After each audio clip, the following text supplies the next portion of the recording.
চৰকাৰী ই-মাৰ্কেটপ্লেচ (জেএম)ৰ জৰিয়তে ডিজিটেল ক্ৰয়ৰ ক্ষেত্ৰত কোনখন ৰাজ্য শীৰ্ষ প্ৰদৰ্শনকাৰী হৈ পৰিছে? উত্তৰ হৈছে উত্তৰ প্ৰদেশ। শেহতীয়াকৈ কেন্দ্ৰীয় বাণিজ্য আৰু উদ্যোগ মন্ত্ৰী পীয়ূষ গোয়েলে ৰাজহুৱা ক্ৰয়ত চৰকাৰী ই-মাৰ্কেটপ্লেচ (জেএম) প'ৰ্টেলৰ অসাধাৰণ ব্যৱহাৰৰ বাবে উত্তৰ প্ৰদেশক প্ৰশংসা কৰে।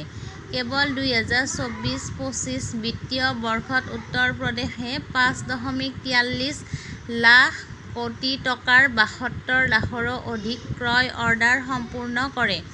2020-21 বিত্তীয় বৰ্ষৰ পৰা 2024-25 চনলৈ জিএমৰ ওপৰত ৰাজ্যৰ মুঠ ক্ৰয় মূল্য আছিল 65,227.68 কোটি।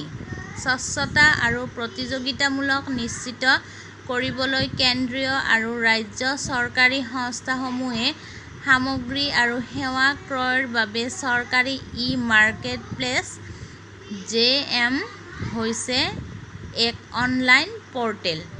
Thanks for watching. Like, subscribe and share.